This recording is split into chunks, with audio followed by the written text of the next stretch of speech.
सभी को नमस्कार, प्रणाम। स्वागत है आप सभी का मेरे साथ देश के साथ मेरी बात देश के साथ चैनल पर। आज का विषय रहेगा अखंड भारत की बात गजवाए हिंद के साथ। आज जितने भी महानुभाव जुड़े हुए हैं वो सब अपने अपने क्षेत्र के माहिर हैं, सभी सनातन के माहिर हैं वो। तो आज हम बात करेंगे कि जो हम अखंड भारत की बात करते हैं उसके पीछे धारणा क्या है। क्या कहीं हम गजवाए हिंद को कहीं सपोर्ट तो नहीं कर रहे, डायरेक्टली और इनडायरेक्टली। डॉक्टर महेंद्र नाथ मिश्र जी, क्या आप बताएंगे कि ये क्या चक्कर है इसका अखंड भारत का? क्या अखंड भारत वास्तव में अखंड भारत है कि हम कोशिश कर रहे हैं, या फिर हम गजवाए हिंद को सपोर्ट कर रहे हैं? मिश्र जी।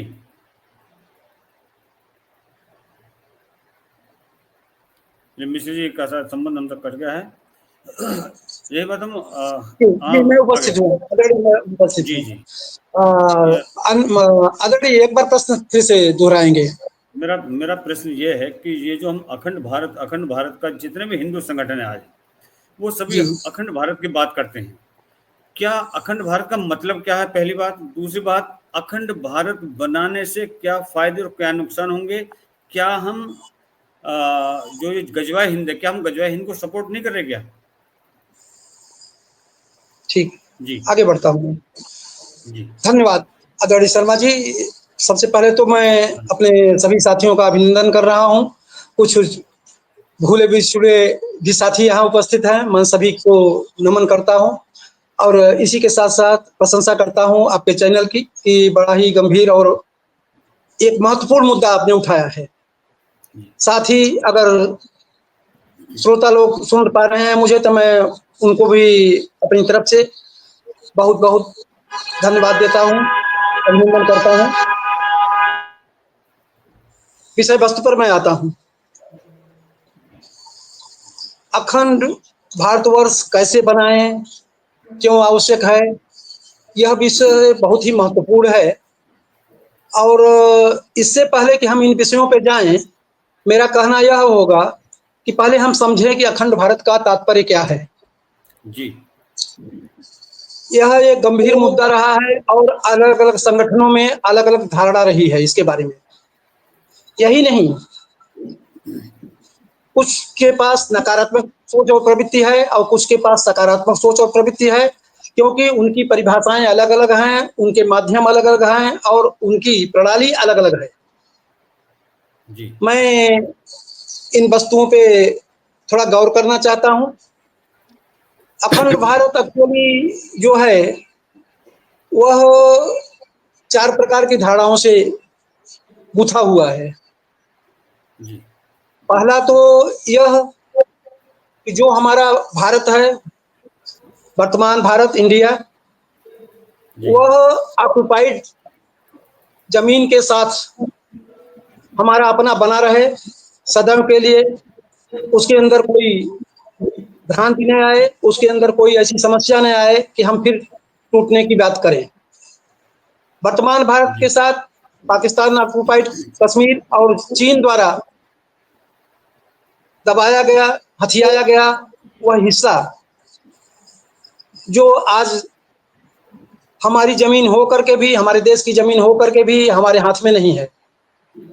जी अगला चीज आगे बढ़ूं मैं तो दूसरा पॉइंट पे आता है। अखंड भारत का मतलब 1857 से लेकर के 1947 के बीच का भारत, जिसमें अफगानिस्तान, जी पाकिस्तान, म्यांमार, आप भूटान, नेपाल इत्यादि ये सातों देश हैं। जी और आगे हम बढ़ते हैं तो इसमें तीसरे पॉइंट पे मलेशिया, इंडोनेशिया इत्यादि को भी हम शामिल कर सकते हैं। जी तो इस तरह से अखंड भारत की जो परिकल्पना है, अलग अलग लोगों के जी विचार में, दिल में अलग अलग है।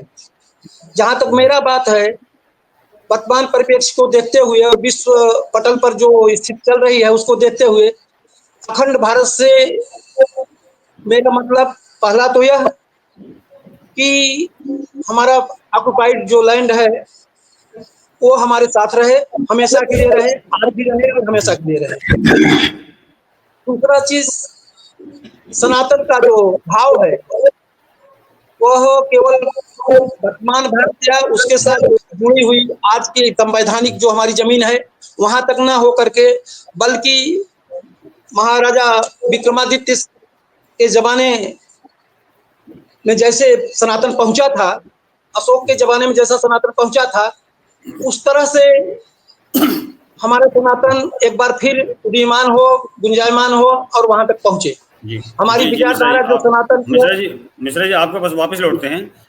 हमारे साथ में ऋतु जोशी जी जुड़ी हुई है। ऋतु जोशी जी, जो ये अखंड भारत की जो बात चल रही है हर एक संगठन के अंदर में, जिसको देखो वो अखंड भारत, वो अखंड भारत, मैं ये जानना चाहता हूँ कि अखंड भारत की तरफ जा रहे हैं हम, या हम गजवाए हिंद को सपोर्ट कर रहे हैं?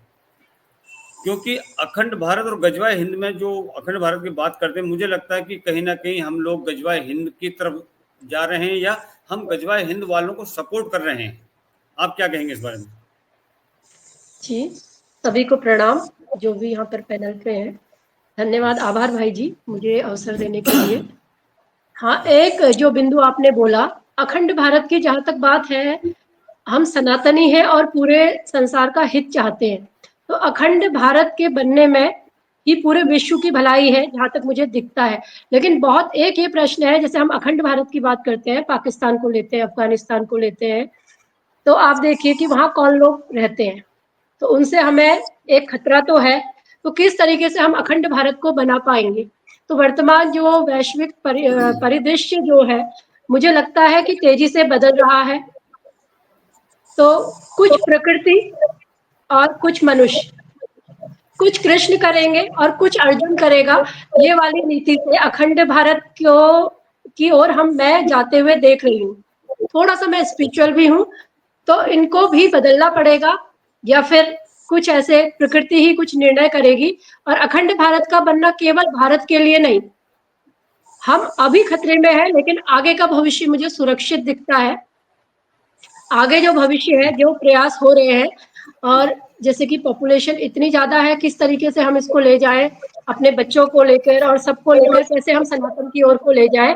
तो अखंड भारत की परिकल्पना पूरे विश्व के लिए, अभी कभी लोग नाराज हो जाते हैं कि हम जब कहते हैं विश्व का कल्याण हो, बोले विश्व का कल्याण चाहते चाहते ही यहाँ पर गजवाए हिंद हो गया।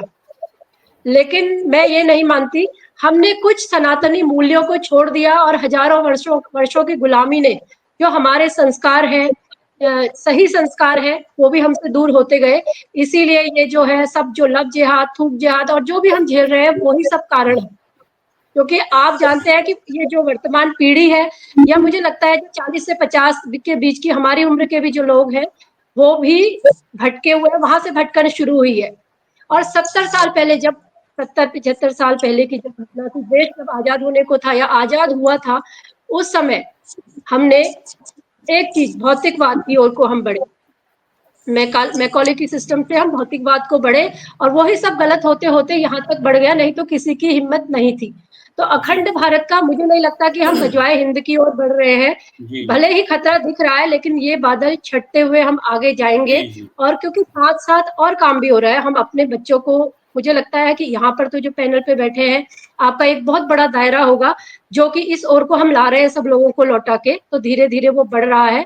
तो ये मुझे नहीं लगता कि गजवाए हिंद की ओर जाएगा। हम अखंड भारत और पूर्ण विश्व में शांति की ओर को बढ़ रहे हैं। जी जी बहन जी, धन्यवाद। जी धन्यवाद भाई। यही सवाल मैं ये बात मैं दीप्ति भारद्वाज से करूंगा, उसके बाद में फिर अरोड़ा साहब से, और लास्टली कमेंट इसके ऊपर लेंगे डॉक्टर केशव से। दीप्ति बहन जी, ये जो गजवाए हिंद और अखंड भारत है, इसमें क्या समानता है आखिर? ये कहाँ क्या एक दूसरे से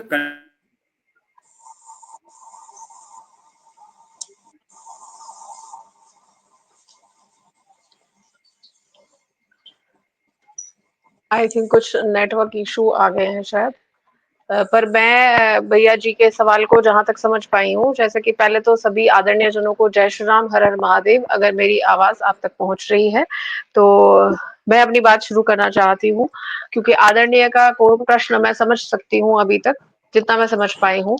तो उसके मुताबिक अगर हम बात करें, जैसा कि अभी रितु बहन जी ने कहा और आदरणीय हमारे महेंद्र भैया जी ने भी कहा इस चीज को लेकर के कि गजवाए हिंद को लेकर के हम अखंड भारत बनाना चाहते हैं, विच इज गुड, लेकिन उसके हमें कॉन्सिक्वेंसेस के लिए भी प्रिपरेशन करनी चाहिए, या उस चीज को हमें उसके लिए हमें प्रिपेयर रहना चाहिए। मतलब हमें तैयार रहना होगा उन चीजों के लिए भी, उन परिणामों के लिए भी, कि हम किस प्रकार से उनके लिए जो भी परिणाम हम अभी समझ सकते हैं, जैसा कहते हैं ना कि हमें दूरदृष्टि से सोचते हुए उन चीजों के परिणामों के लिए तैयार रहना पड़ेगा, या हमें अपनी एक भूमिका तैयार करनी पड़ेगी कि इस चीज को अगर हम आगे बढ़ाते हैं तो उसके लिए कहीं वही धर्मनिरपेक्षता का जो झूठा फंदा है वो फिर से हमारे गलों में ना डाला जाए, और फिर से वही चीजें ना हो जाए जिसको हम अभी तक भी भारत में रह करके भुगत रहे हैं। और हमारी आंखें, कुछ सनातनी जो है वो जागृत हैं, और कुछ जो हिंदू हैं, हिंदू आप समझ रहे होंगे मैं सनातनी और हिंदू क्यों कह रही हूँ, तो हिंदू जो सो कॉल्ड सेकुलर है उनकी आंखें अभी तक नहीं खुल पाई हैं। तो हम कहीं ना कहीं उसका चोला ओढ़ करके और हम गजवाए हिंद की तरफ ही जा सकते हैं। रीजन इज कि जैसा कि अभी ऋतु जी ने बताया कि जो हमारे आसपास के जितने भी देश हैं, हमारे जो पहले अखंड भारत का ही हिस्सा हुआ करते थे, अफगानिस्तान, बर्मा, म्यांमार, जितने भी हैं, भूटान, नेपाल आदि, पाकिस्तान सबसे बड़ा, तो यहाँ पर सभी जगहों पर अभी इस वक्त जो आबादी है वो ज्यादातर मुस्लिमों की है, अगर मैं सही शब्दों में कहूँ तो। जो ये आबादी है, ये आप देख रहे हैं कई जगहों पर भारत में भी किस लेवल पर कॉर्नर, मतलब आप देखेंगे कि हिंदुओं को बिल्कुल कॉर्नर करने की कोशिश की जाती है, सनातनियों को वहां से खत्म करने की कोशिश की जाती है। झारखंड में पहले, केरल में हम ये सब चीजें देख चुके हैं। कश्मीर इससे सबसे बड़ा उदाहरण हमारे पास अभी तक भी है। कश्मीर में ऑलमोस्ट सब चीजें खत्म हो चुकी हैं। आप वहां पर जाकर के हिंदू और सनातनी कोई भी अपनी बात नहीं कर सकता। अगर आप बात करेंगे तो वहां पर आपको लिटरली बोल दिया जाता है। अगर आप वहां पर अब जाकर के मंदिर बनाने की बात करेंगे, जहां पर पहले कई हजारों मंदिर हुआ करते थे, वहां पर आपको बोला जाएगा कि उन्हें परेशानी होती है उन मंदिरों की आवाजें सुनने के लिए, क्योंकि ये हमारे लिए नहीं है। तो जहां पर इतना क्लियर कट, वहां पर धर्मनिरपेक्षता की हम बात नहीं कर सकते हैं। तो हम यहाँ पर सिर्फ हिंदू बस्तियों में या सनातनियों के बीच में बैठ करके हम इस तरीके की बात करते हैं। तो हम इस चीज को लेकर के अगर आगे बढ़ेंगे तो मुझे नहीं लगता कि हम वो जो हम अपना अखंड भारत का जो सपना है उसको अखंड भारत बना पाएंगे। हमें लगता है हम गजवाए हिंद की ही कहीं ना कहीं सपोर्ट करते हुए नजर आ रहे हैं। अभी ये कुछ ही दिन, 2 दिन पहले की घटना है, यही यूपी में गाजियाबाद है। गाजियाबाद के स्थान में एक कॉलोनी में एक स्कूल बना हुआ है, वहां पर एक मंदिर है। तो वहां पर जो आबादी है धीरे धीरे मुस्लिमों की बढ़ने लगी है, जिसके कारण हुआ क्या, आप समझते हैं कि उनको मंदिरों की आवाजें चुभने लगती हैं। अचानक से उनमें से एक बच्चा आता है और आकर के उस मंदिर में जाकर के पंडित को मारना शुरू कर देता है। हम कहीं ना कहीं डाइवर्ट हो रहे हैं। हम सॉरी दोबारा सॉरी आपके पास आते हैं, दोबारा जी आपके पास आते हैं। जी, अमरजीत क्षमा गौड़ा चाहती जी, हूँ। ये जो गजवाए हिंद और अखंड भारत, क्या इनमें एक दूसरे की के प्रति कुछ सहानुभूति है? क्या अखंड भारत का जो बात करते हैं अखंड भारत बनाने की, क्या कहीं वो गजवाए हिंद को सपोर्ट तो नहीं कर रहे अरोड़ा साहब? जी, बहुत बहुत धन्यवाद जी। सभी महानुभावों का मैं नमन करता हूं, और आदरणीय रविंद्र शर्मा जी को बहुत बहुत धन्यवाद, उन्होंने मुझे इस ज्वलित मुद्दे पर बात करने के लिए बुलाया। तो अखंड भारत की बात करूं तो मैं एक बात करना चाहूंगा कि अखंड भारत के आखिरी राजा थे सम्राट अशोक मौर्य वंश के, और पिछले 2500 वर्षों में जो 1947 में बंटवारा हुआ था, वो 24वां बंटवारा था देश को तोड़ने वाला। अखंड भारत खराब क्यों हुआ? क्योंकि अंग्रेज, पुर्तगाली और फ्रांसीसी अलग अलग हमारे अखंड भारत के स्थानों पर अपना कंट्रोल छोड़ते गए और बढ़ता गया, जैसे लंका हुआ या दूसरे देश हुए। इसी तरह हमारा अखंड भारत नहीं रहा। अब आती है अखंड भारत को आजादी के बाद भी देखा जाए तो 1900 लगभग 1937 में हिंदू महासभा का एक हुआ था, सालाना अधिवेशन हुआ था। तो उसमें सावरकर जी ने पहली बार इस अखंड भारत की परिकल्पना की थी और ये संदेश दिया था पर हमारे ये दुर्भाग्य है कि हमारे देश आजाद होने के बाद हमारे देश की सबसे बड़ी पार्टी के नेता ने उस सावर की गरिमा को हट करने की कोशिश की। मैं ये कहना चाह रहा हूं कि हमारे बीच में जो लोग बैठे हैं वो हैं जो अखंड भारत नहीं देना चाहते, या सनातन के सिद्धांतों को चलने नहीं देना चाहते, या सर्वे भवन्तु सुखिना जो वासुदेव कुटुंबकम के साथ दुनिया को नहीं चलाना चाहते, वो मानवता के विरोध में खड़ा होना चाहते हैं। वो ऐसा चाहते हैं कि जो हमारी तरह से भगवान को पूजा नहीं करता उनके साथ उनको समाप्त कर देना चाहिए, वो उन लोगों के साथ खड़ा होना चाहते हैं। तो अखंड भारत का शब्द एक अपने आप में ही श्रद्धा और भावपूर्ण है, जो हमारे देश में एक राष्ट्रीयता और प्रेम की भावना उत्पन्न करता है। तो इसकी बात आगे लेके जाना आवश्यक है। पर आज हमारे देश की विरोधी पार्टियां आप देखोगे तो इस शब्द के उलट चलती नजर आ रही हैं, जैसे मैंने अभी सावरकर जी का विरोध करते की बात कही। जहां तक बात है जिहाद की और अखंड भारत को लेकर, हम इकट्ठे तो नहीं चल रहे, समय बदलता रहता है। हमने देखा हुआ हमारे से कट के पाकिस्तान बना, बांग्लादेश बना। मान लीजिए ये दोनों देश आपके बीच में आ जाते हैं, तो अब जो हमारे पास मुस्लिम आबादी है उनकी मानसिकता हम परिवर्तित नहीं कर पा रहे हैं। देखा जाएगा तो उनकी राष्ट्रीय भावना ऐसी है, वो भारत माता की जय कहने को तैयार नहीं है, वंदे मातरम कहने को तैयार नहीं है। वो जहां अधिक उनकी जनसंख्या हो गई वहां के मंदिर वक्फ में लेने को तैयार हो जाते हैं। तो अगर वो बांग्लादेश पाकिस्तान आप अपने में ले लोगे तो मेरे को तो लगता है कि इतनी आबादी अंग्रेजों की अब मुस्लिम की बढ़ जाएगी। तो आप सही में आप बात कह रहे हैं कि आप गजवाए हिंद की बात करोगे, भगवाए हिंद की बात नहीं करोगे। आप भगवाए हिंद नहीं बना पाओगे, मेरे को जो लगता है। बाकी आने वाले समय में मैंने एक और बात देखी है, 370 हटा तो कहीं चू नहीं हुई, ट्रिपल तलाक हटा तो कहीं चू नहीं हुई। तो मेरा ये विश्वास भी है कि जिस तरह जागृति आ रही है और इसी तरह हमारा जो संगठन है, हिंदू संगठन प्रयत्न करते रहे सकारात्मकता से, तो जो ये नकारात्मकता शक्तियां हैं ये समाप्त हो जाएंगी। पर आज के समय में ऐसा ही नजर आ रहा है जो आप कह रहे हो। बस मुझे इतना ही कहना है। डॉक्टर केशव, आज भारत की जनसंख्या 1,40,00,000 के आसपास है, जिसमें से तकरीबन 40 करोड़ मुसलमान हैं और 100 करोड़ हिंदू। हिंदू मतलब हिंदू, क्रिश्चियन, सिख, जैन, पारसी, अदर्स। तो आज अगर जब हम इतनी सारी समस्याओं का सामना कर रहे हैं और हम इन लोगों को कंट्रोल नहीं कर पा रहे, कल को जो अखंड भारत की बात करते हैं, अखंड भारत का मतलब Pakistan, Afghanistan, Iran, Iraq, then Indonesia, ये सारा एरिया इसके अंदर अखंड भारत का हिस्सा था पहले, और वही पुनः बनाने की विचारधारा चल रही है लोगों की। तो क्या आपको लगता है कि अखंड भारत बन पाएगा या गजवाए हिंद हो पाएगा ये, डॉक्टर केशव? सभी पैनलिस्टों को प्रणाम। सबसे पहले ये बड़ा विषय बहुत जरूरी था और गंभीरता से इसको रखना भी बहुत पहले चाहिए था। हालांकि ये तो नेशनल पैनल पर जो है आ जाना चाहिए। आवाज आ रही मेरी आपको? जी जी। देखिए, भारत के अंदर जो अखंड भारत है, अखंड भारत को आप ऐसे देखिए कि जैसे अफजल गुरु के अंदर जो गुरु शब्द है वो एक आतंकवादी शब्द है एक तरह से। वो आजकल एडॉप्ट करने में लगे हैं, आजकल नहीं, बहुत समय से। बाबा गाजी, बाबा शब्द हमारे हिंदुस्तान का और हिंदी का शब्द है, उन्होंने वो एडॉप्ट किया। ज्ञान वापी मस्जिद, ज्ञान वापी। हमारी भावनाएं कहीं कभी कभी हमें अपनी भावनाओं को काबू में कर लेना चाहिए समय रहते। ये जो अखंड भारत है वो आज के दौर में कैंसर है, बीमारी है, और अखंड भारत का ही जो छुपा हुआ नाम है, जो बुरखे के अंदर नाम है, उसका नाम ही गजवाए हिंद है। आप देखिए, हमसे 40 करोड़ नहीं संभल रहे हैं। ये 40 करोड़, जब हम केवल भारत की बात करते हैं, अखंड भारत को अगर हम छोड़ दें, तो ये 40 करोड़ ही हमारे सर पर चढ़े हुए और हम इनका विरोध नहीं कर पा रहे हैं सही ढंग से। अपने भारत के अंदर सब कुछ होते हुए हमारे हाथ में सत्ता है, सरकार है, सिस्टम है, और हम बाहुबल में, संख्या बल में, सब चीज में यहाँ है, लेकिन हम इनका कुछ भी नहीं कर पा रहे।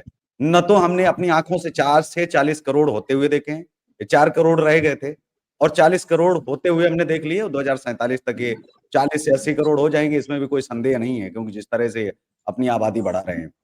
लेकिन ये 40 करोड़ और अखंड भारत की जो भी लोग बात कर रहे हैं, ये मुझे लगता है कि वो मूर्खतापूर्ण है।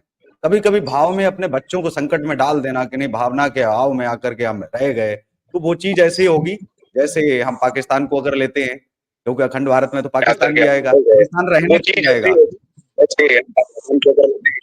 क्योंकि अखंड भारत में भी आएगा, पाकिस्तान रहने नहीं आएगा।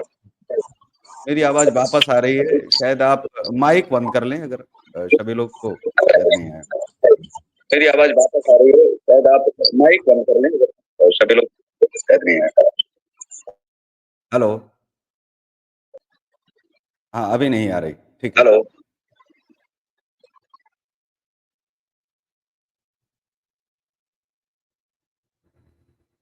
जी।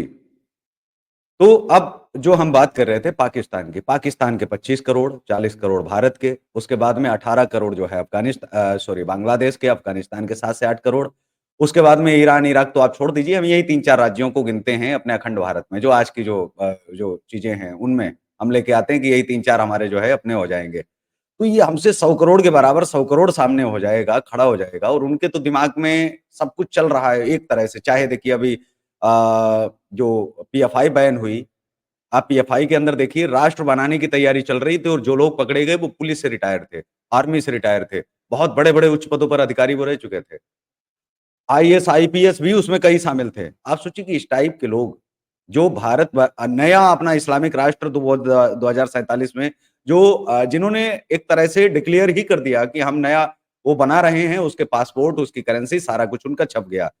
हमें अखंड भारत का जो ये छलावा है, इससे बचना है। हमको एक बात साफ समझनी है, हमको अखंड भारत नहीं चाहिए। अखंड भारत के चक्कर में हम हिंदुत्व का नाम ही मिटा देंगे, हम हिंदुओं का भी नाम मिटा देंगे, क्योंकि हम कहाँ नहीं थे, हर जगह थे। हमारी आपस में हम इकट्ठे नहीं हो पाएंगे, हम सब जानते हैं। तो हम हर जगह से सिकुड़ते चले आए, भारत में आ गए, भारत के भी बहुत सारे राज्यों में सिकुड़ गए, अब हम कुछ क्षेत्रों में रह गए। अगर हम आज भी अखंड भारत चिल्ला रहे हैं, और जो लोग भी चिल्ला रहे हैं, मैं तो साफ तौर पर कह रहा हूं कि वो लोग इस्लामिक कंट्री बनाने के लिए और इस्लामिक दुनिया बनाने का साथ दे रहे हैं। अखंड भारत की बात ही नहीं करनी। अखंड भारत का नाम ही गजवाए हिंद है। वो चाहते हैं आप अखंड भारत की बात करो, वो चाहते हैं आप अखंड भारत को लेकर के एक साथ इकट्ठा करो। एक समय ऐसा आएगा जब पाकिस्तान के लोग खुद कहने लगेंगे कि हमको हिंदुस्तान में मिलना है, क्योंकि हम तो भिखारी हो चुके हैं, हमें दुनिया भीख भी नहीं दे रही है, तो हमें शामिल कर लो। विद्रोह हो जाएगा, भारत शामिल भी कर लेगा, क्योंकि इधर से मुस्लिम कहेंगे अरे अखंड भारत की तो आप बात कर रहे थे, अब शामिल क्यों नहीं कर रहे हो। बांग्लादेश में विद्रोह हो जाएगा, वहां भी भूखे नंगे लोग जब मरने लगेंगे, तो वो वैसे ही आधे से ज्यादा हमारे पास आ रहे हैं, यहाँ घुस रहे हैं, उनके वहां रोटियां नहीं है।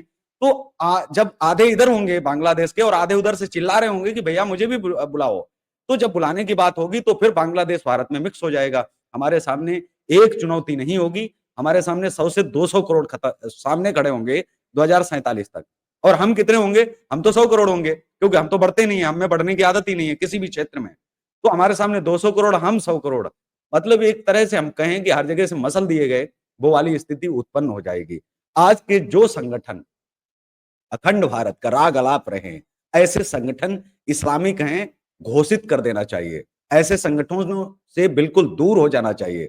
अगर हम समय रहते दूर नहीं हुए, तो ये वाले जो संगठन हैं जो अखंड भारत चिल्ला रहे हैं, ये वास्तविक में जो मुस्लिम चाह रहे हैं, जो गजवाए हिंद वाले चाह रहे हैं, उसी विचारधारा को आगे लेकर के बढ़ रहे हैं, और ये उनके मिशन को आगे बढ़ा रहे हैं। गजवाए हिंद तो बाद में खुलेगा कि असल में गजवाए हिंद यही था।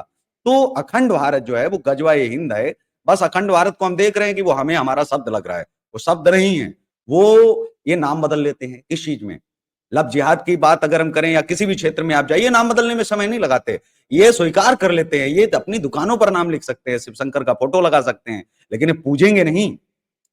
ये सब कुछ करेंगे, हर चीज तैयार हो जाएंगे। आप कहिए तो ये राम मंदिर को अगर मस्जिद बनाने की बात आएगी और आज भी तैयार हो जाए, तो उसका नाम ही राम मंदिर मस्जिद कर देंगे, राम मंदिर ही कर दें कहो, लेकिन ये बना मस्जिद लेंगे। तो इनके दिमाग में जो चीज चल रही है, इनको नाम से, इनको भाषावाद से, क्षेत्रवाद से, और इनको किसी चीज से तकलीफ नहीं। मैं कई बार कह चुका हूं, ना तो इनको किसी भाषा से प्रेम है कि नहीं ये हमारी भाषा है, वो हमारी भाषा है। हमारे जो मूर्ख हिंदू करते रहते हैं ना कि हमको गुजराती है, यानी मेरी मराठी है, ये मेरी कन्नड़ है, ये मेरी तेलुगु है। तो ये जो मूर्ख हिंदू जो ये करते रहते हैं अपनी भाषा, इनमें अपनी भाषा नहीं है, तभी तो 56 देश बना लिए बहुत कम समय में। और हम तो बहुत हजारों साल पुराने हैं, लाखों वर्ष पुराने हैं, इतने प्राचीन है। हमारा खुद का अपना एक देश नहीं है। नेपाल था, वो भी नहीं रहा, वहां भी संख्या इनकी बढ़ने लगी। तो हमें ये समझना पड़ेगा कि इनकी ना तो भाषा पर लड़ते हैं, ना तो ये क्षेत्रवाद पर लड़ते हैं, ना तो ये नॉर्थ साउथ पर लड़ते हैं, ना तो ये किसी भी चीज पर लड़ते ही नहीं है। अगर हम ये कहें किसी भी चीज पर इनकी कोई लड़ाई नहीं है, कोई इनका नियम नहीं है, कोई इनका रूल नहीं है। तो इनके कोई नियम रूल नहीं है, बस इनका एक ही प्लान है, एक ही मकसद है कि गजवाए हिंद। गजवाए हिंद वो जैसे भी बढ़े, आज बहुत सारे मुस्लिमों को समझ में आ रहा है कि अखंड भारत अगर होगा, आप बात करिए, वो विरोध करना बंद कर चुके हैं, क्योंकि उनको समझ में आ गया है कि अखंड भारत का विरोध करना मतलब गजवाए हिंद का विरोध करना। और हम मुसलमान हैं, हम गजवाए हिंद का विरोध कैसे कर सकते हैं? क्यों गजवाए हिंद का अगर हमने विरोध कर दिया तो हम फिर मुसलमान नहीं हैं। उनके दिमाग में साफ है, उनको बता दिया गया, क्योंकि मदरसों में जो उनकी क्लास लगाई जाती है उसमें हर शुक्रवार को सिखाया जाता है अखंड भारत को बढ़ाओ, हिंदुओं का साथ दो। अगर कोई हिंदू अखंड भारत की बात कर रहा है उसको कहिए कि नहीं, अखंड भारत तो बहुत सही है और हम हिंदुओं के साथ हैं। तो अखंड भारत बनाने के लिए जो ये थीम है जो चल रही है, उसका विरोध क्यों नहीं कर रहे हैं बड़े मुस्लिम? वो उसको समझने की जरूरत है कि हमारे साथ बहुत कुछ बड़ा गलत होने वाला है, हमारे साथ बहुत बड़ा गलत हो रहा है, ये आगे चलकर के हमको पता चलेगा। तो अखंड भारत की बात करना बिल्कुल ठीक, आतंकवाद को बढ़ावा देना, इस्लाम को बढ़ावा देना, हिंदुओं को खत्म करने की बात करना, और ठीक गजवाए हिंद की ही सारी बातें हैं जी।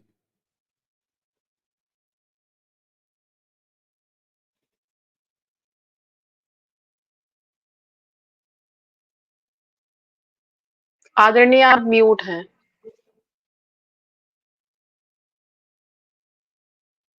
हिंदुओं को खत्म करने की बात कर रहे हैं, ठीक गजवाए हिंद की ही सारी बातें जी। जी धन्यवाद डॉक्टर केशव। महेंद्र मिश्र जी, क्या हाँ मैं आप ही के पास आ रहा हूँ। क्या हमको अखंड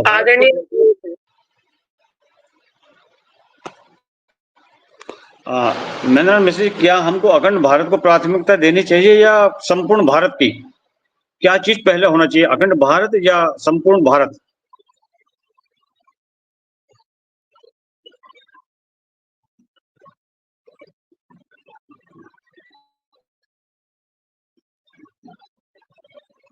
क्या आप तक मेरी आवाज पहुंच पा रही है?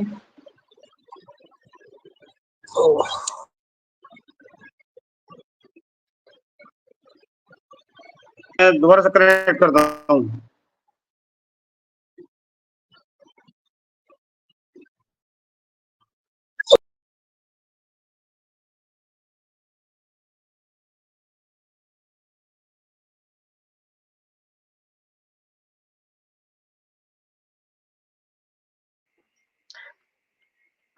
आदरणीय महेंद्र भैया जी, आपका माइक म्यूट है, आप नहीं सुनाई दे रहे हैं, और केशव जी आपका भी माइक म्यूट है, क्षमा चाहते। ठीक है, मैं फिर से कह रहा हूँ कि मेरी दोनों बहनों ने बहुत ही महत्वपूर्ण बातें कही और डॉक्टर केशव ने तो बिल्कुल ही स्पष्ट कर दिया। और जो समस्या आपने रखा था कि क्या अखंड भारत की परिकल्पना करके हम गजवाए हिंद को बढ़ावा दे रहे हैं, उसका उत्तर भी माननीय डॉक्टर केशव ने दे दिया। कैसे? उन्होंने जो अंतिम हिस्से में अपनी आशंकाएं व्यक्त की उसको लेते हुए। अब इन सबको स्पष्ट मैं करना चाहूंगा अपने ढंग से। मैंने जैसा कि कहा कि अखंड भारत की जो हमारी परिकल्पना है वह किसी अफगानिस्तान को लेने की बात कहें, पाकिस्तान को लेने की बात करें, बांग्लादेश, नेपाल, भूटान, श्रीलंका, मलेशिया, इंडोनेशिया या म्यांमार की, वो नहीं है। वहां हमें सनातन का प्रचार प्रसार करना है और जो हमारा अपना भारत है ऑक्युपाइड लैंड के साथ, चाहे वो पीओके है या चीन द्वारा कब्जा किया हुआ कुछ हिस्सा है, उन सबको ही संयोजित रखना है। उसको प्राप्त करने के लिए अखंड भारत का नारा देना है। जहां तक बात ये रही है कि हम गजवाए हिंद को बढ़ा रहे हैं अखंड भारत की बात उठा करके, इस बात से मैं बिल्कुल सहमत नहीं हूं। अपने सभी साथियों की बातों का मैं आदर करता हूं, लेकिन मैं बिल्कुल नहीं सहमत हूं। जिनकी जो प्रवृत्ति रही है, जिस तरह से उन्होंने हमारे देश पे पुराने 1400 साल पहले या 1200 साल पहले या 600 साल पहले आक्रमण किया, वो नंगे भूखे आए केवल तलवार लेकर के। वो अपना यहाँ कुछ लेकर के नहीं आए और हमारा सब कुछ हड़प लिया। हमारी जमीन हड़प ली, हमारी संस्कृति हड़प ली, हमारे संस्कार हड़प लिए, हमारी शिक्षा प्रणाली, हमारी जो वैज्ञानिकता थी और हमारा जो गौरव था, सब कुछ हड़प लिया, लूटा। और ऐसे लोगों से कोई उम्मीद रखना कि वे अपने मकसद को धीमा कर देंगे, नहीं करेंगे, मैं विश्वास नहीं रखता हूं। वे जिस तरह से पहले साइलेंट किलर थे, साइलेंट ढंग से वो अपना काम कर रहे थे, जब हमारी भगवा की बात आई, जब हम भगवा हिंद नहीं कहूंगा, मैं भगवा की बात कर रहा हूं, जब भगवा की बात आई और जब हमने अपने अखंड भारत की बात उठाई तो वो मुखर हो गए और स्पष्ट हो गए। उनके अंदर जो भाव, आज भी वो लोग भारत को, जैसे कि अपने अमरजीत अरोड़ा जी ने कहा कि वे यहाँ की मिट्टी में रह करके, पल बढ़ करके, यहाँ की हवा खा करके भी कभी यहाँ के नहीं हुए। आज भी उनके पाकिस्तान में क्रिकेट मैच होता है, उसके लिए वो तालियां बजाते हैं। भारत में कुछ अच्छी चीज होती है तो उसके लिए हमेशा मुर्दाबाद के नारे लगाते हैं, पाकिस्तान जिंदाबाद के नारे लगाते हैं। ऐसे लोगों से कोई भी ऐसी आशा करना जो है वो बेकार है। इसलिए हमें आवश्यक है कि हम अखंड भारत का नारा दें। अखंड भारत का नारा हम देंगे, लेकिन हम उस परिधि में देंगे जो व्यवहारिक है। जैसा कि मैंने कहा, वो चारों जो विधाएं बताया था अखंड भारत की परिकल्पना के, उसमें से हमें प्रथम विधा को लेना है। प्रथम क्या है?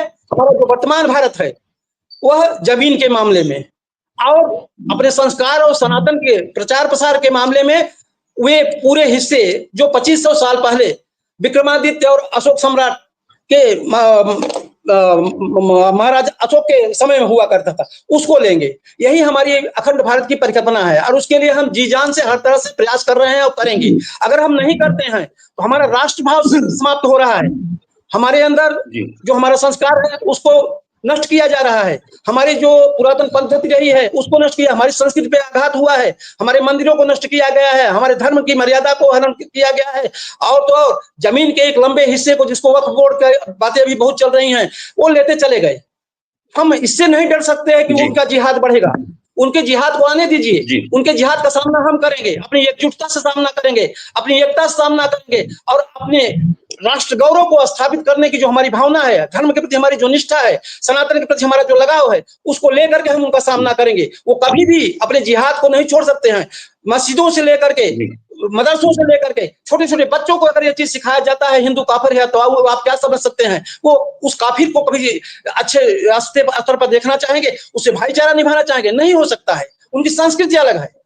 हम एक संभाव से देखते हैं, एक उच्च भाव से देखते हैं बहन बेटियों को, अपनी माताओं को, और उसको जिसको हम पूजते हैं, चाहे वो मूर्ति की पूजा हो, गाय की पूजा हो या कुछ, और वो हर काम हमारे विरोध में करते हैं। उनके अंदर जो भाव भरा जा रहा है वो हमें दिखाता है कि उनका जिहाद कभी भी बंद होने वाला नहीं है। उनका जिहाद तभी बंद होगा जब हम अपना प्रयास करेंगे, अपनी एकजुटता दिखाएंगे और उससे लड़ने के लिए तैयार होंगे हर तरह से। जब तक हम उससे लड़ने के लिए तैयार नहीं होते हैं तब तक उनका मनोबल बढ़ा रहेगा और उसके पीछे कुछ हमारे ही अंदर के लोग हैं जो उनको बढ़ा रहे हैं। अगर 20,000 वामपंथियों की कमर तोड़ दिया जाए तो मैं दावे के साथ कहता हूं कि वो जिहादियों का कमर अपने आप टूट जाएगी। हमारे अपने अंदर जो हैं, जो कहने को हिंदू हैं और वही जो है कहीं हिंदू धर्म को, सनातन को जो है गलत शब्दों का प्रयोग करेंगे, हमारे देवी देवताओं का अपमान करेंगे और हमारा मनोबल गिराएंगे और उनका मनोबल बढ़ाते हैं। अगर इन वामपंथियों की कमर तोड़ दिया जाए तो निश्चित रूप से हम अपने संस्कारों में लौटेंगे और अपने संस्कारों में लौट करके हम किसी भी जिहाद का सामना करके और भारत को जो है निश्चित रूप से अखंड बनाए रखेंगे, जो मेरी अपनी परिकल्पना और मेरा अपना विचार है अखंड भारत का मतलब जो है। धन्यवाद। क्या हमको अखंड भारत क्या करना चाहिए या संपूर्ण भारत? क्या कहेंगे? जो मिश्रा जी ने कहा है कि हम हर तरह से सामना करेंगे। अब समस्या ये कि आज 40 करोड़ का हम सामना नहीं कर पा रहे। अखंड भारत होगा तो शायद ये अभी से 10 गुना 20 गुना ज्यादा इनकी पॉपुलेशन होगी। How we are going to face them? Doctor Keshav. आदरणीय, बात उसी में मैं जोड़ देना चाहता हूँ क्षमा याचना के साथ कि अगर उनको हमारी संस्कृति पर जो प्रहार किया जा रहा है उसको रोका जाए, उनको बढ़ावा दिया जा रहा है, तुष्टिवादी नीति अपनाई जा रही है, तुष्टिकरण बंद कर दिया जाए, वो अपने आप टूट जाएंगे। और वो 40 करोड़ नहीं, वो अगर 50 करोड़ भी हो जाते हैं हमारा कुछ नहीं कर पाएंगे। और अगर हम इस तरह से तुष्टिकरण की नीति पर चालू रखें अपने को, तो निश्चित रूप से वो 10 करोड़ होकर के भी आग लगाने में उनको शर्म नहीं आएगी, क्योंकि वो यहाँ का उनका कुछ नहीं है। अपना हमारा बांट करके वो अलग हुए हैं और आज जो यहाँ है वो हमारा है। वो अगर उनके अंदर जरा सी भावना होती कि ये हमारा है तो आग कभी नहीं लगाते, आगजनी की घटनाएं कभी भी नहीं होती। एक मिनट रुकिए, इस बात का जवाब लेते हैं डॉक्टर केशव। डॉक्टर केशव, आप क्या कहेंगे? जी, भारत के अंदर सबसे बड़ी विडंबना ये है कि एक मूर्ख ही कहूंगा, आता है और 370 का समर्थन कर देता है और हिंदुओं का बाप करने की कोशिश कर रहा है लगातार। उस मूर्ख को सम्मान मैं तो नहीं दे सकता। उस व्यक्ति का विरोध आज तक किसी संगठन ने नहीं किया। क्यों नहीं किया? हम तो बहुत ज्यादा विरोधाभासी हैं, हम तो बहुत सारी चीजों को कर लेते हैं, हम तो ये नहीं करते हैं। तुष्टीकरण की राजनीति क्यों बंद होनी चाहिए? तुष्टीकरण की राजनीति, जहां से राजनीति होती है, राजनीति को राजनीति रहने दीजिए। लेकिन हम क्या कर सकते हैं?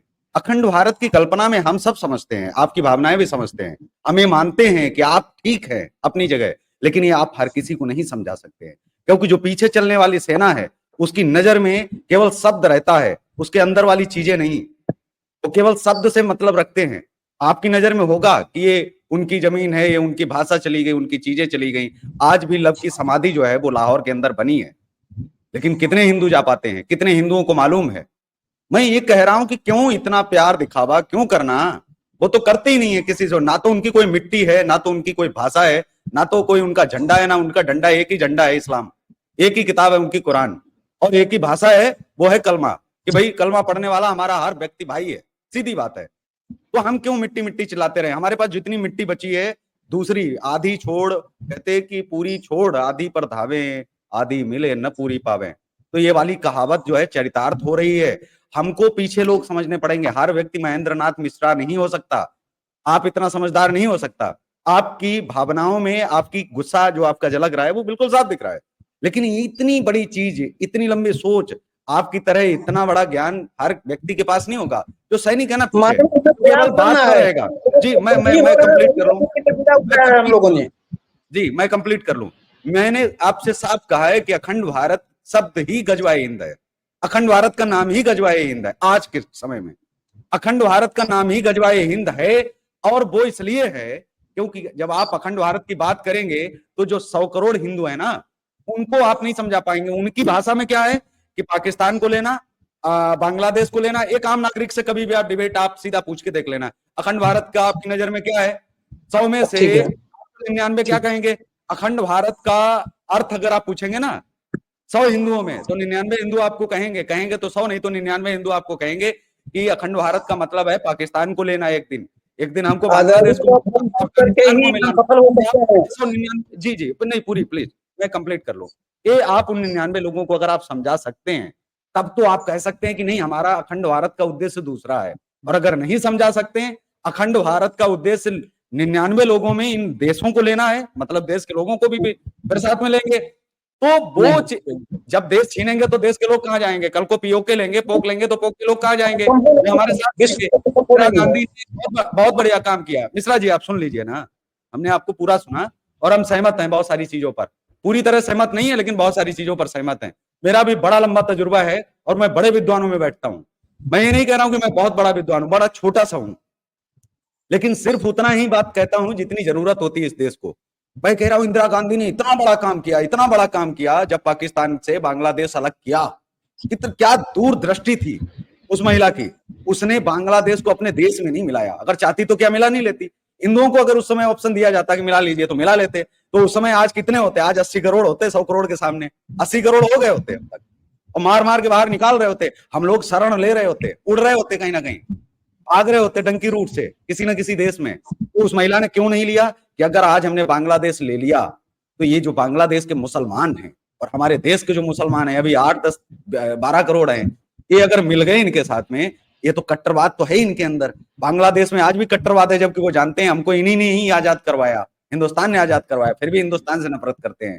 तो ऐसे वाले मुस्लिम अगर मिल गए इस हिंदुस्तान में, तो ये कब का आधा गुलाम हो चुका होता, कब का प्रधानमंत्री मुस्लिम बन चुका होता। मैं ये साफ कह रहा हूं। लेकिन उस महिला की दूरदृष्टि ये है, उसको प्रणाम है इस बात के लिए कि उसने बांग्लादेश को तोड़ा, लेकिन मिलाया नहीं। क्योंकि मिला लिया होता तो आज हिंदुस्तान में हिंदू नहीं होते, नाम भर के लिए होते। प्रधानमंत्री, गृह मंत्री कोई ना कोई तो हमारा मुस्लिम होता और वो कट्टरवाद को बढ़ावा दे रहा होता, नहीं तो एजुकेशन मिनिस्टर होता। बहुत कुछ पहले हो जाता है। आज भी लोगों को अब सुधर जाना चाहिए। बस मेरा एक ही संदेश है कि अखंड भारत उर्फ गजवाए हिंद को बिल्कुल दफन कर दो, जमीन में गाड़ दो, भूल जाओ। सिर्फ सनातन शब्द याद रखो, सनातन के पीछे पड़ो। अखंड भारत वगैरह कुछ नहीं है, रह गया है। हमारे पास जो हमारी सरजमी बची है उसको पहले सुरक्षित करो, सेव करो। क्या आप चाहते हैं अखंड भारत का अर्थ? अखंड भारत में जब 99 ये कहते हैं ना कि पाकिस्तानी है, मतलब जिन सीमाओं से राक्षस आने वाले हैं इस देश में, सीमाएं हम खुला कर दें, हम खोल दें। जो इतने वर्षों से हमने सीमाएं बांध रखी हैं चारों तरफ, उन सीमाओं को हम खोल दें, ताकि वो अखंड भारत के नाम पर जो राक्षस इंतजार कर रहे हैं, खाने को दौड़ रहे हैं, और वो लोग हमारे देश में घुसाएं। वो घुसेंगे नहीं क्या? अखंड भारत के लिए हिंदू कहेगा सीमाएं तोड़ दो। हिंदू खुद कह रहा है, 100 में से 99 कह रहे हैं इस देश में।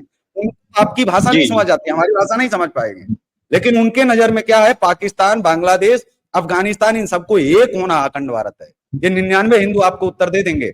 मतलब जो सीमाएं सुरक्षित हैं, जो सील हैं, उनको तोड़ दो, खत्म कर दो। राक्षसों को आमंत्रण देना ही अखंड भारत है, साफ अगर हम कहें। इस पर एक लंबी डिस्कस कोई कर ले। मैं ये कह रहा हूं कि 100 में से 100 हिंदुओं में अगर 99 हिंदू अगर ये कह दें कि हमारा मकसद पाकिस्तान की जमीन लेना नहीं है, अफगानिस्तान की जमीन लेना नहीं है, तो मैं मान जाऊंगा। अगर जमीन लोगे तो वहां के लोग कहां जाएंगे, वो भी तो आपके इसमें आएंगे। मतलब सीमाओं को आप, जो सुरक्षित सीमाएं हैं उनको असुरक्षित बनाना ही अखंड, और जो आजाद, जो भी आप इसको कहें, जो हिंद है। जी अरुण साहब, जब हम अखंड भारत की बात करते हैं तो उससे पहले मैं थोड़ा सा एक एग्जांपल देना चाहूंगा, फिर आपसे पूछूंगा। हमने एक बार एक गृह मंत्री मुस्लिम बनाया था और उसने विद इन ईयर 1 साल के अंदर में हवाई जहाज हाईजैक करवाए और मिलिटेंट्स को जेल से छुड़वाया था। एक व्यक्ति को हमने वाइस प्रेसिडेंट बनाया था और वाइस प्रेसिडेंट बनने के बाद में उस व्यक्ति ने, जब वो फॉरेन मिनिस्टर, वो राजदूत भी था एक देशों के अंदर में, उसने हमारी एजेंसी के बहुत सारे जासूस मरवाए। ये सिर्फ 2 व्यक्तियों को मैंने आपको एग्जांपल दिया। तो अगर ये सारे जो आजू बाजू के देश हैं सारे मिल गए, तब इस देश का क्या होगा? क्या अखंड भारत वास्तव में बन पाएगा, या जो भारत आज हमारे पास है वो भी छिन जाएगा? बहुत बहुत धन्यवाद। और केशव पंडित जी का बहुत ही धन्यवाद। उनकी वाणी, उनकी बातें बहुत स्पष्ट हैं, जिनमें कुछ लाग लपेट नहीं है और सीधी बात है। मैं ये कहना चाहूंगा, अब आपने उस गृह मंत्री की बात की, तो दुर्योधन की बात करते हैं। अगर मानसिकता जो वह सुधरती नहीं है, चाहे गृह मंत्री बना दो, चाहे राष्ट्रपति बना दो, चाहे कुछ बना दो, अगर मानसिकता सुधर सकती तो भगवान कृष्ण दुर्योधन की मानसिकता बदल देते और महाभारत ना होती। भगवान कृष्ण जब रथ लेके गए, जब अर्जुन ने कहा, तो दुर्योधन के सामने नहीं लेके गए, भीष्म पितामह द्रोणाचार्य के सामने लेके गए, उसको दिखाने के लिए कि इनकी मानसिकता अधर्मी के साथ खड़े होने की है। आप मानसिकता परिवर्तित नहीं कर सकते, इसलिए हमें ये सोचना पड़ेगा कि किन सिद्धांतों के साथ जो लोग जी रहे हैं उनका साथ देना है, जिनके सिद्धांत ठीक नहीं है उनके साथ नहीं देना है। जहां सिद्धांत गलत होते हैं तबाही होती है। आप पाकिस्तान को देख लीजिए, बांग्लादेश को देख लीजिए, आपके सिद्धांत कैसे हैं तो आप अपने भारत को देख लीजिए। अगर उन गलत सिद्धांतों वालों को आप अपने साथ जोड़ लोगे, तो एक कहावत आपने सुनी है, एक मछली सारे तालाब को गंदा कर देती है। अगर आप ज्यादा मछलियां डाल दोगे तो भाई क्या करोगे? ये जो केशव पंडित जी वाली बात है, मैं तो उसके साथ पूरे मन तन मन से खड़ा हूं। और वाकई ही लोग ये समझते हैं कि अखंड भारत दूसरे देशों को, लोगों को ले लेना और सब कुछ ले लेना। हमें लोगों किनको लेना है? जो सर्वे भवन्तु सुखिना कहते हैं, जो कहते हैं कि दूसरों को मार देना है, तो उनके साथ आप कैसे रह पाओगे? आगे हमें पहले बहन दीप्ति जी ने बात कही थी विश्व के कल्याण की, तो भैया विश्व के कल्याण हमारे धर्म में है, पर कल्याण अधर्मियों का नहीं करना है, अधर्मियों के नाश की बात की गई है भगवान कृष्ण ने। तो भीष्म पितामह को, जो उनको प्रिय था, उनको भी मरवा दिया क्योंकि वो अधर्म के साथ खड़े हैं। इसलिए किसी भी अधर्मी को साथ मिलाना, उनके साथ खड़े होना आत्महत्या सम होगा। एक बात ये।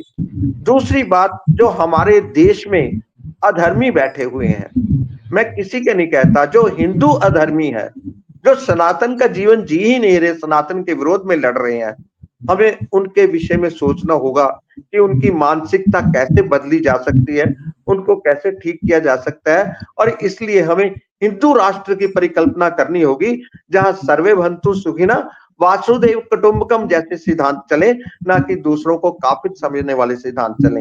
इन्हीं को लेके मेरे विचार में हमें सिर्फ पहले हिंदू राष्ट्र की परिकल्पना, जिसमें सिद्धांत मानवता के हो, सर्वे भवन्तु सुखिना समझा जाए और अधर्म के विनाश का सिद्धांत हो, जहां हम इन बातों को भगवान कृष्ण, भगवान राम के चरित्र को अडॉप्ट करने की बातें हो, ऐसे हिंदू राष्ट्र की मैं परिकल्पना करना चाहता हूं। ऐसा बनना चाहिए। और मैं फिर एक बार केशव पंडित जी का बहुत धन्यवादी हूँ कि उन्होंने मेरे मन की सोच भी बहुत ज्यादा बदली। बहुत बहुत धन्यवाद। बस मुझे इतना ही कहना है। ऋतु जी, अखंड भारत या सनातन, क्या कहेंगे? जी भाई जी, मैं तो फिर अखंड भारत का समर्थन करूंगी, लेकिन उसके लिए स्टेप्स है। हम कहते हैं नव सृजन से पहले विनाश होता है। जैसे कि हम दुर्गा सप्तशती में पढ़ते हैं कि पहले जो है दानवों की देह का नाश कीजिए और भक्तों को अभय प्रदान कीजिए। तो उसके लिए हमें कितनी तैयारी हो रही है पता नहीं। हम सरफेसली कह रहे हैं, हम गुरुकुल की आवाज भी उठा रहे हैं, इधर भी उठा रहे हैं, लेकिन मैंने देखा है गुरुकुल की आवाज उठाते हुए लोगों को, लेकिन क्या घर में अपने बच्चों को, हमारे पास गीता है, हमारे पास रामचरितमानस है या रामायण है, क्या गीता जी का पाठ हम उन्हें यहाँ पर सुनाते हैं जिससे उनमें साहस का संचार हो? वो तो अभी भी हम सुरक्षित नहीं है, क्योंकि देखिए हिंदू इतने ज्यादा सेक्युलर है। और मैं तो देख रही हूँ हमारे बच्चे, अगली पीढ़ी के बच्चे जो है ये वामपंथियों के चंगुल में बुरी तरह से फंसे हुए हैं। तो इस समय जो इस जो परिस्थिति जो है उसमें केशव भाई जी की पूरी बात का मैं समर्थन कर रही हूँ, लेकिन बिना हार मानते हुए मैं फिर से अखंड भारत का ही समर्थन करूंगी, क्योंकि इन राक्षसों का अंत करने के लिए हमें हर किसी तरीके से आगे आना होगा। चाहे हम साम दाम कहते हैं ना, दंड भेद, सब तरीके से हमें आगे आना होगा। और जो परिस्थितियां बन रही है, चाहे गृह युद्ध की बन रही है, चाहे विश्व युद्ध की बन रही है, तो शांति तो पूरे विश्व में होनी है। जैसे कि अमरजीत भाई जी ने कहा, बिल्कुल दुर्योधन को या जो भी भीष्म पितामह भी दुर्योधन का साथ देते हैं, उनको भी नहीं बख्शा जाना चाहिए। तो ये मैं बात कहती हूँ, क्योंकि हिंदुओं में हमने ये देखा है, जैसे मुगलों के साथ कोई इतने साहसी थे कि हजारों का सामना ही कुछ 100 हमारे वीर करते थे। चाइना में भी बॉर्डर में बात आई थी, जब कितने बिल्कुल इतनी वीरता से लड़ाई हमने लड़ी थी, तो वो वीरता जो है शून्य हो गई है। तो एक अंधकार की ओर को हम जा रहे हैं। वर्तमान परिस्थिति में जरूर अंधेरा है, जो कि मैंने पहले ही कही थी कि बांग्लादेश है, पाकिस्तान है, बिल्कुल सही बात है कि वो मिल जाएंगे। जैसे हमारे घर में भी अक्सर बात होती है कि क्यों आना चाहिए इन्हें, लेकिन हमारा जितना भी क्षेत्र गया है और राक्षस जितने भी हैं, सनातन, अगर हम सनातनी कहते हैं, हमारा कर्तव्य है विश्व शांति की ओर को भी हमें जाना है। और ये लगाम जो है ऊपर वाले ने हमारे हाथ सौंपी है। शायद विवेकानंद जी को आपने पढ़ा होगा कि मुक्ति की ओर को जो बढ़ेगा वो इस देश में जन्म लेगा, आर्यावर्त में जन्म लेगा। और आपका जन्म केवल भोग विलास के लिए नहीं, पूरी मानवता की भलाई के लिए हुआ है। हाँ, लेकिन मानवता की भलाई से पहले हमें अपना घर सुरक्षित करना है। ये बात मैं बिल्कुल मानती हूँ, और संपूर्ण भारत से अखंड भारत की ओर बढ़ेंगे, ऐसा मेरा विश्वास है, और अवश्य बढ़ेंगे। वर्तमान परिस्थितियां बहुत अंधकारमय है, लेकिन ये अंधेरा सदैव नहीं रहेगा। और अपने बच्चों को हम किस तरह से शिक्षित कर रहे हैं, जैसे मैंने परिवर्तन देखा है, ऐसा नहीं, मैंने 20 से 25 साल में, जब से मैंने एजुकेशन लाइन में, जब मैं पढ़ के बाहर निकली, तो मेरा ये काम था, क्योंकि बचपन से सुनते आए थे, ऐसा परिवेश था, गीता प्रेस की पुस्तकें पढ़ते हुए हम बड़े हुए हैं, तो बहुत से आसपास के लोग परिवर्तित हुए हैं। तो धीरे धीरे परिवर्तन होगा। पहले हम अपने भारत को एकजुट कर लें, फिर हम अखंड राष्ट्र की ओर भी बढ़ेंगे। केवल वर्तमान परिस्थिति में मैं केशव भाई जी का पूरा समर्थन करती हूँ, लेकिन जोश को बरकरार रखते हुए होश में हम विध्वंस के साथ नव सृजन की ओर बढ़ेंगे, ऐसा मेरा मानना है। धन्यवाद भाई जी। जिस तरह से ऋतु बहन ने कहा कि अधर्मी की कमर तोड़ेंगे पहले, उसके बाद हम आगे बढ़ेंगे, तो इस अधर्म की कमर तोड़ेगा कौन? आज तक 1947 से आज तक तो ना तो किसी सरकार ने कोई एक्शन लिया, ना ही किसी धर्माचार्य ने कोई एक्शन लिया, ना ही आज कोई ले रहा है। तो फिर कमर टूटेगी किस तरह से, किस तरह से सनातन आगे बढ़ेगा? आप क्या कहेंगे इस बारे में? जी आदरणीय, मैं ज्यादा समय न लेते हुए और बात करना चाहूंगी कलेक्टिव मोड पे, क्योंकि मैंने सभी को सुना है। थोड़ा व्यस्तता के कारण मेरा मतलब समय कम है, तो इसलिए समय सीमा को ध्यान रखते हुए मैं कहना चाहूंगी कि देखिए, केशव जी ने जो भी बात कही अखंड भारत को लेकर के, छुपा हुआ गजवाए हिंद, इस बात से मैं पूर्णतः पहले भी सहमत थी और अभी भी सहमत हूँ, क्योंकि कहीं ना कहीं इस चीज को हम समझते हैं कि विधर्मी इस कार्य को बहुत ही अच्छे से करते हैं, और उनका कार्य यही होता है कि किस तरीके से हिंदुओं को, सनातनियों को मैनिपुलेट करके और अपने कार्य को सिद्ध करा दिया जाए, और बाद में अपना झंडा ऊंचा करके और उनको खत्म कर दिया जाए।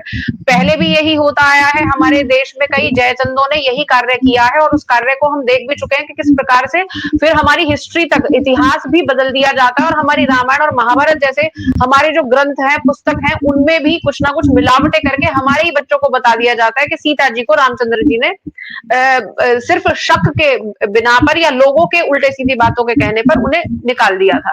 तो ये कहां पर है, जबकि वाल्मीकि रामायण में इस तरीके का कोई परिप्रेक्ष्य नहीं आता है। अर्थात आपको झूठ बताया जा रहा है और आपको ये बताया जा रहा है कि पहले भी विभेद हुआ करते थे और हमारे सनातन की संस्कृति जो हमारी जो महिलाएं थी उनको अलग कर दिया जाता है। यानी वो जो तलाक जैसा शब्द है उसको कहीं ना कहीं इस तरीके से इनडायरेक्ट वे में आपके सनातन पर थोपने की कोशिश की जा रही है।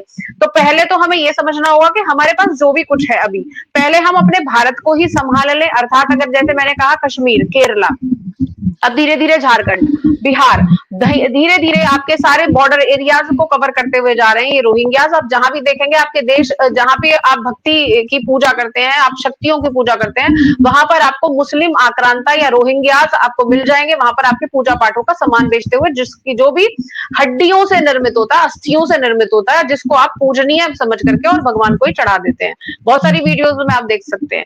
तो इस चीज को हमें समझना पड़ेगा कि जब वो आपकी पूजा अर्चना से जुड़ी हुई चीजें भी नहीं छोड़ रहे हैं, आपके खाने और भोजन जो भी आप ग्रहण कर रहे हैं या जो भी चीज आप अपने जीवन में कंज्यूम कर रहे हैं उस तक को नहीं छोड़ रहे हैं, तो आपको लगता है कि भारत को अखंड भारत बनने के लिए इन्होंने क्या सोच रखा होगा। तो पहले तो हमें ये समझना है कि जो हमारे देश में है पहले आप उसी को ही अगर अपना बना लेते हैं, तो धर्माचार्य जहां पर मैनिपुलेटिव खेलते हुए दिखते हैं, कहीं ना कहीं आपको कई जगहों पर दिख जाएगा कि अली मौला करेंगे तो क्या परेशानी हो जाएगी। हमें जब हम ये देखते हैं कि सामने वाला आपको ये कह रहा है कि या तो आपको हिंदुओं का सामान लेना ही नहीं है और उस चीज को पूरी तरीके से अप्लाई किया जाता है, तो हमारे देश में, हमारे भारत में कुछ सनातनी, जैसा कि आदरणीय महेंद्र जी ने कहा था कि वहां पर वामपंथी हैं और वामपंथी सोच को रखते हैं, जैसे कि सो कॉल्ड सेकुलरिज्म को मानने वाले, वो उस चीज को नहीं मानते और वो कहते हैं आप पता नहीं कैसी बातें करते हो, अगर ये हो जाएगा तो क्या ही हो जाएगा, अगर देश हिंदू, अगर मुस्लिमों का भी हो जाएगा तो क्या ही हो जाएगा। तो जब आप इस तरीके के मैनिपुलेशन वाले लोगों के साथ रहते हैं, अर्थात मैं कहूंगी जयचंदों के साथ रहते हैं, तो क्या आपको लगता है कि आप अपने पहले आप मतलब आपकी जो परिकल्पना होनी चाहिए वो पहले संपूर्ण भारत की होनी चाहिए। अखंड भारत का सपना सभी देखते हैं और सभी सनातनी चाहते हैं। मैं मानती हूं कि केशव जी भी इस बात को मानते हैं कि अखंड भारत सबको चाहिए, लेकिन वो भारत नहीं चाहिए जहां पर अभी अपना ही नहीं संभल रहा है। अर्थात अपने घर में तो, हमारे घर में तो घुसपैठी बैठे हुए हैं और हम सोचेंगे हम पूरे विश्व के जो हमारा अखंड भारत है आसपास के देशों को भी अपने में मिला ले। तो पहले हम अपने ग्राउंड रियलिटी पर अगर बात करेंगे तो जो धरातल है उसको देखिए कि हमारा धरातल और हमारी पृथ्वी पर जो ही हमारे देश में रहने वाले जो एक सीमा हमारे लिए बनाई गई है, उस सीमा में ही हम अपने लिए, अपने भाइयों के लिए सुरक्षा नहीं कर पा रहे हैं। चाहे नूपुर शर्मा का केस ले लीजिए, चाहे उनको सपोर्ट करने वाले कन्हैया जी का केस ले लीजिए, तो आप देख रहे हैं कि जब हम अपने आप को ही सपोर्ट नहीं कर पा रहे हैं तो आप सोचते हैं कि आप अखंड भारत का सपना इतनी जल्दी पूरा कर पाएंगे। तो उसके लिए पहले आपको अपनी संस्कृति मजबूत करनी पड़ेगी। लॉर्ड मैकाले की जो नीतियां चली आ रही है उनको हमें कहीं ना कहीं रोकना पड़ेगा, तब जाकर के हम इस पर काम कर सकते हैं। जी धन्यवाद। है और इसका जो हल था वो अरोरा साहब ने अपने बड़ा बयान किया कि आज का जो दौर है वो हिंदू राष्ट्र का है। आप बिल्कुल मेहता से काम कीजिए, ऋतु जोशी जी कह रहे वो ठीक कह रहे हैं, आपको इसको छोड़ देना चाहिए, क्योंकि महान भारत के लिए लड़ा गया, दूसरा युद्ध स्वतंत्र भारत के लिए लड़ा गया, दूसरा युद्ध भारत के लिए ही लड़ा जाएगा, हम सब जानते हैं। लेकिन बात यह है कि अखंड भारत आज के दौर में एक ऐसी बंदूक है चलाने पर पीछे की तरफ गोली फेंकती है कि आप वो गोली चलाना पसंद करेंगे जो आगे तो लगेगी नहीं किसी को, लेकिन वो उल्टा आपको ही गोली लगेगी। तो ऐसे हथियार को इस समय डिस्ट्रॉय कर दो, खत्म कर दो, नष्ट कर दो। वक्त आने पर फिर हथियार बना लिया जाएगा और फिर एक नए हथियार जो उस समय बनाया जाएगा, तब तक गजवा हिंद खत्म हो जाएगा। तो मेरा मतलब यही है कि अखंड भारत इस समय कल्पना बिल्कुल दफन कर दो, खत्म कर दो, डिस्ट्रॉय कर दो। समय आने पर अखंड भारत का जो शब्द होगा वो नए चीजों के साथ, नए लोगों के साथ और नए युग के साथ आप फिर उसका पुनर्निर्माण किया जाए। आज के दौर में सिर्फ हिंदू राष्ट्र, उसके अलावा कुछ नहीं होना चाहिए। हमें चाहिए ही नहीं बाहरी, ना हमें सीमाओं पर बात करनी है, ना अखंड भारत की। सिर्फ हिंदू राष्ट्र ही एकमात्र ऐसा उपाय हो सकता है, हमारा सुरक्षा कवच, जिसके बारे में हमें वर्तमान सोचना चाहिए ताकि हमारा जो है भविष्य सुरक्षित हो सके। जी धन्यवाद बहुत बहुत। मेरा मानना है जी आदरणीय बोलिए जी बोलिए। आदरणीय शब्द अखंड भारत जो है वह एक भाव लिए हुए शब्द है और भाव में ही आता है शत्रुबोध। अगर हमें शत्रुबोध नहीं होता है तो हम आगे कुछ नहीं कर सकते, हमारा भविष्य अंधकारमय है। हमारा शत्रु क्या है? वह जिहादी, वह जिहाद, और उनका जो एजेंडा है वो बंद होने वाला नहीं है। भाईचारा निभाते नहीं निभाते गंगा जमुनी तहजीब का ढोंग रचते रचते हमने अपना देश बर्बाद कर दिया, अपनी संस्कृति का विनाश कर दिया। स्वतंत्रता के बाद के दिनों में जो स्थिति थी उससे कहीं बदतर स्थिति आज के समय में है। तब हिंदू मुस्लिम का उतना विरोध नहीं था। आज हिंदुओं को जिस तरह से बांटा गया, वहां दूसरा समुदाय जो था वो बहुत आगे बढ़ता चला गया, हर तरह से बढ़ा। हमारे घर के भेदिए और विभीषणों ने ही उनको सहयोग दिया और इसकी वजह से उनकी आकांक्षाएं बढ़ती चली गई और हमारा मनोबल हमेशा गिराया गया है। हमारे पूर्वजों को जो है गौड़ करके दिखाया गया। क्यों? इसका कारण यही रहा कि हम अपने शत्रु का बोध नहीं कर पाए। मैंने शुरू में कहा था कि वे पहले भी अपना काम कर रहे थे, वे साइलेंट किलर की तरह काम करते हैं, परोक्ष रूप में काम कर रहे थे, उनका कभी एजेंडा बंद नहीं हुआ है। देश को बांट लेने के बाद उनका एजेंडा रह गया और इसीलिए वो यहाँ रहे। जब वोटिंग हुई थी 2 राष्ट्र के पद्धति पर तो 99% लोगों ने वोट किया था कि हमें पाकिस्तान चाहिए। उसके बाद यहाँ क्या उसी ऐसा लगाव था कि वो यहाँ रह गए। उनकी एक नीति थी और उस नीति के तहत पूरे विश्व पे कब्जा करने की जो उनकी नीति रही है उसी के तहत वो रहे। तो हम उस शत्रुबोध को समझें। जब तक शत्रुबोध को नहीं समझेंगे वो अपना एजेंडा कभी नहीं बंद कर सकते। हम अखंड भारत का जो अपना गौरव है उसको लेकर के मनोबल बढ़ा सकते हैं और उनको डाउन कर सकते हैं, उनको नीचे दिखा सकते हैं। सबसे बड़ी चीज शक्ति होती है, मन की शक्ति हमारे अंदर। मैं उदाहरण दे रहा हूँ, संक्षेप में सुनना चाहेंगे, आप लोगों को सुनाना चाहूंगा। मैं किसी से लड़ रहा हूँ, मैं कमजोर पड़ रहा हूँ, अगला व्यक्ति जो है सबल है, लेकिन जब दूर से आप हमको ललकारते हैं, मिश्रा मैं आ गया हूँ, उसका मनोबल अपने आप डाउन हो जाता है, मेरा मनोबल बढ़ जाता है। तो अखंड भारत वह मंत्र है जिसके बल पर हम अपने बीच भूले हुए गौरव को का बोध करके और हमारे पीछे छिपे हुए शत्रुओं का बोध करके हम अपने रक्षा कर सकते हैं। और अखंड भारत की परिभाषा वही है मेरे हिसाब से जो मैंने दिया। धन्यवाद। आदरणीय, मैं एक बात कहना चाहूंगा, एक मिनट नहीं लूंगा, कम 25 सेकंड नहीं लूंगा, कि बातें जो बात कही गई, मैं एक बात कहना चाहूंगा कि हमें ये काम स्टेप वाइज करने पड़ेंगे। आप अखंड भारत, जब हमारे देश में लोग एक भावना से जुड़े नहीं हुए हैं, आप टीवी पे देखो कि जितने भी हिंदुत्व के विरुद्ध बोलने वाले हिंदू ही होते हैं। जब तक आप सभी को इकट्ठा नहीं कर सकते, अपनी फोर्सेस इकट्ठी नहीं कर सकते, आप अगला स्टेप कैसे ले लोगे अखंड भारत का? पहले यही स्टेप पूरा कर लो कि आप भारत में सभी सनातनियों को सनातन के तौर पे जीना सिखाओ, धर्म की रक्षा, अधर्म का विनाश करना सिखाओ, उनको इकट्ठे होना सिखाओ, एकजुट होना सिखाओ, भारतीय संस्कृति संस्कारों की इज्जत करना सिखाओ और उसके साथ जीना सिखाओ। जिस दिन हम ये कर लेंगे उस दिन हम सोच पाएंगे कि हमने अपनों की मानसिक परिवर्तन तो ले आए, अब दूसरों का लेकर आएंगे और अखंड भारत बनाएंगे। इसलिए मुझे लगता है कि हमें स्टेप वाइज चलना चाहिए। प्रथम लक्ष्य हमारा देश की मानसिकता सुधार कर हिंदू राष्ट्र बनाना ही होना चाहिए। धन्यवाद, बस मुझे ये कहना है। मैं कहना चाहूँ कि सबसे पहले हमें अपने राष्ट्र की रक्षा करना है, अपनी जमीन की रक्षा करना है। अगर राष्ट्र नहीं बचता है तो ना हिंदू बचेगा ना कोई बचेगा। राष्ट्र के भाव पर भी हिंदू बचेगा और वह राष्ट्र जो भाव जो है वो हिंदुत्व में कूट के भरा है, सनातन में कूट के भरा है। मैं सनातन को हिंदुत्व से बांध करके देखता हूँ और कहना चाहता हूँ हमें राष्ट्रवादी बनना होगा और राष्ट्र को लेकर चलना होगा, सीमाओं की रक्षा करना होगा। तो मैं लास्ट क्लोजिंग करना चाह रहा हूँ।